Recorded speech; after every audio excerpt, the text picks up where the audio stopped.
Assalamualaikum dan salam sejahtera. Saya Nur Nadia melaporkan untuk Berita TV4. Tajuk berita malam ini mengenai misi bantuan kepada mangsa banjir di Kelantan yang bersesuaian dengan tema Malaysia Prihatin. Ini menunjukkan bahawa kerajaan Malaysia maupun badan yang bertanggungjawab amat prihatin akan isu ini. Seperti mana yang kita tahu, banjir sering berlaku di hujung tahun, terutamanya di kawasan Pantai Timur. Untuk mengetahui lebih lanjut, saya serahkan kepada rakan setugas saya pada hari ini.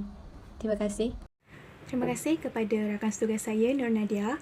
Baiklah, saya Nur Rozia Farah Ain akan mengungkapkan persoalan bagaimanakah kronologi terjadinya tragedi banjir besar di Kelantan pada Disember 2014 yang lalu. Hujan lebat yang bermula pada 18 Disember 2014 menyebabkan kawasan utara Kelantan seperti Pasir Mas mula ditenggelami air. Bermula dari 21 hingga 23 Disember, hujan telah mencurah dengan banyaknya di selatan Kelantan seperti yang telah direkodkan di stesen Gunung Gagau di Gua Musang yang menyebabkan banjir kuning yang besar.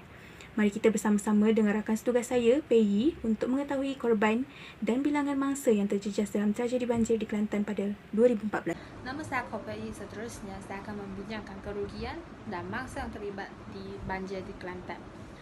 Mangsa banjir di Kelantan telah mencecah hampir 200,000 orang daripada 36,128 keluarga yang ditempatkan di 309 pusat pemindahan. Selain itu, kerugian sebanyak 20 juta melibatkan infrastruktur dan aset awam, dan ini tidak termasuk dengan kerugian yang dialami oleh persendirian dan perniagaan telah terlibat dalam masalah banjir di Kelantan. Saya Sin Yanting dan saya akan bincangkan sedikit tentang misi bantuan yang dilancarkan dalam kajian ini.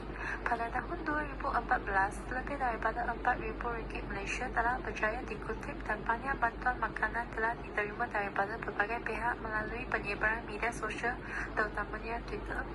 Orang ramai telah menghulurkan bantuan kepada mangsa dengan pemberian keperluan asas seperti ubat-ubatan, lampin, pakaian bang bayi, selimut, tuala, air bersih dan keperluan harian. Seterusnya, untuk mengetahui misi bantuan mangsa banjir di Kelantan pada tahun 2014 dengan lebih lanjut, kita akan paparkan satu video sebentar lagi. Assalamualaikum dan salam sejahtera. Seperti yang kita semua sudah maklum, bencana yang sering melanda negara kita adalah bencana banjir. Banjir ialah keadaan di mana air menenggelami atau menggenangi sesebuah kawasan yang luas. Banjir pada tahun 2014 yang lalu telah melanda beberapa buah negara di Asia Tenggara, antaranya termasuklah Filipina, Thailand, Indonesia dan negara kita sendiri, Malaysia. Dan negeri Kelantan merupakan negeri yang paling terjejas sehingga ia digelarkan sebagai Bah Kuning. Ia telah melibatkan hampir 200,000 penduduk di Kelantan yang melibatkan 36,128 buah keluarga yang ditempatkan di 309 buah pusat pemindahan. Oleh itu, terdapat banyak misi bantuan yang telah dilancarkan oleh badan kerajaan maupun badan bukan kerajaan. Kajian ini dilakukan untuk mengkaji berlakunya banjir besar di negeri Kelantan atau lebih dikenali sebagai tragedi Bah Kuning. Kejadian ini melibatkan kemusnahan dan kerugian yang besar terhadap mangsa banjir. Oleh itu, kita perlu menitik beratkan mengenai isu banjir ini, terutamanya jabatan dan agensi yang terlibat. Jadi, pihak yang bertanggungjawab perlu membuat persediaan yang lengkap dalam semua aspek bantuan. Dan semestinya pihak kerajaan perlu membuat persediaan bantuan keperluan harian dan tempat tinggal yang secukupnya. Selain itu, pihak yang bertugas perlu menekankan sistem pemerintah yang kurang cekap yang sepatutnya diberi perhatian. Bak kata pepatah, sediakan payung sebelum hujan. Misi bantuan kepada mangsa banjir di Kelantan pada tahun 2014 bertujuan untuk membantu dan mengatasi segala masalah yang dihadapi oleh mangsa banjir yang terjejas. Terdapat 4 objektif dalam misi kajian ini. Yang pertama, untuk mengenal pasti bentuk bantuan yang telah diberikan kepada mangsa banjir.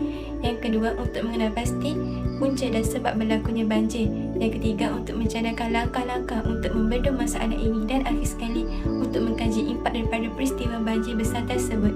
Seterusnya, bahagian ini merupakan kajian lepas mengenai misi bantuan mangsa banjir di Kelantan pada tahun 2014. Kajian lepas penting untuk mengetahui banjir yang pernah berlaku di Kelantan sebelum ini.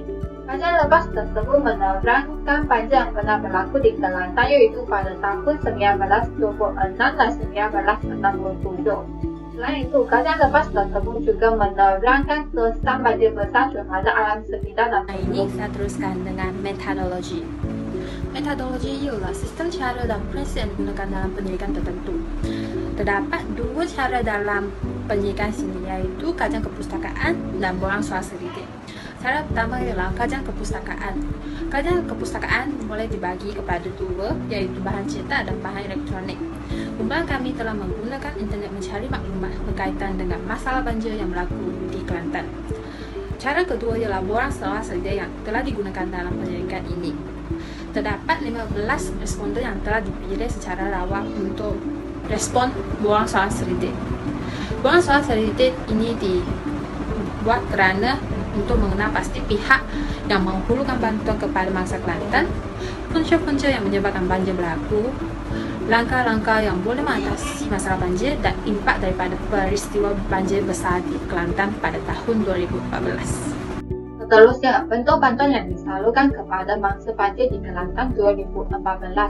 Antaranya Universiti Utara Malaysia, bantuan NGO, Biro Kebajikan UMNO Malaysia dan Persatuan Pengusaha Kem Latihan Khidmat Negara yang telah memberikan bantuan dalam bentuk wang tunai dan barang keperluan asas seperti makanan, minuman, pakaian dan sebagainya kepada mangsa yang diperlukan. Berbagai punca yang telah menyebabkan bencana alam ini terjadi, antaranya musim monsun timur laut. Musim monsun pada tahun 2014 yang menghasilkan hujan lebat telah menjadi salah satu punca semula jadi yang menyebabkan banjir berlaku di Kelantan. Fenomena angin monsun yang dikatakan sebagai new moon dengan kelajuan angin 50 hingga 60 km sejam telah menyebabkan paras air laut meningkat. Keadaan banjir bertambah teruk dengan tiupan angin monsun timur laut secara berterusan yang melalui Laut Cina Selatan. Kebanyakan kejadian banjir sungai juga berpunca daripada hujan lebat yang berterusan dalam jangka masa yang panjang. Banjir sungai berlaku ketika hujan lebat yang berterusan di kawasan hulu telah menyebabkan sungai tidak dapat menyalurkan kuantiti air yang cukup ke laut sehinggalah melimpah sepanjang tebing dan kawasan rendah telah dibanjiri. Penebangan pokok yang tidak terkawal dan pembukaan tanah yang berluasa kepada masyarakat juga menjadi satu punca yang menyebabkan fenomena banjir bertambah teruk. Pokok-pokok yang ditebang tanpa kawalan telah menyebabkan resapan air ke tanah berkurangan dan air mengalir terus ke sungai dengan deras dan cepat. Kejadian tanah runtuh di sepanjang jalan, lereng bukit dan kawasan hulu sungai juga akan berlaku apabila kadar hakisan tanah meningkat bersamaan dengan hujan lebat yang berterusan. Infrastruktur saluran yang tidak mencukupi juga merupakan punca berlakunya banjir di Kelantan. Seterusnya, saya akan membincangkan langkah-langkah untuk mengatasi masalah banjir. Banjir ialah kawasan yang luas telah ditenggelami oleh air yang kebanyakan. Langkah pertama yang boleh mengatasi masalah banjir ialah pihak kerajaan boleh menguatkuasakan undang-undang untuk memelihara dan memelihara hutan.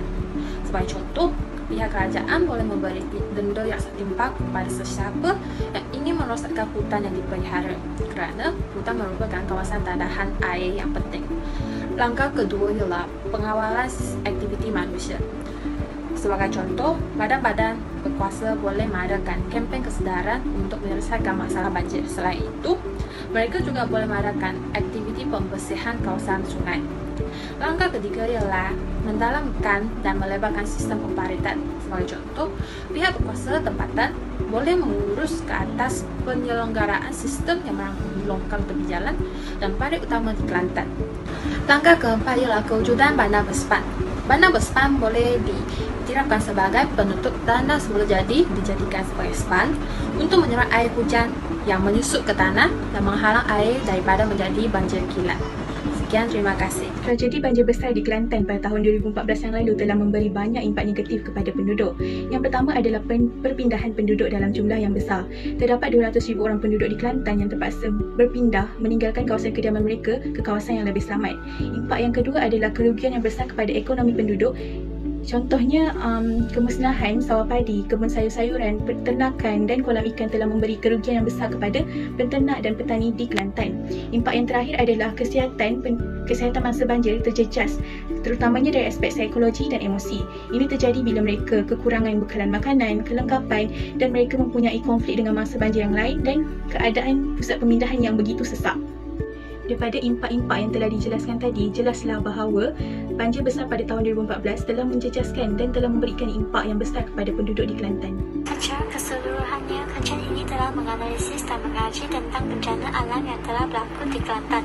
Berbagai bentuk bantuan yang telah disalurkan kepada mangsa-mangsa bencana alam terutamanya badan kerajaan beserta dengan badan bukan kerajaan, NGO dan sukarelawan yang lain.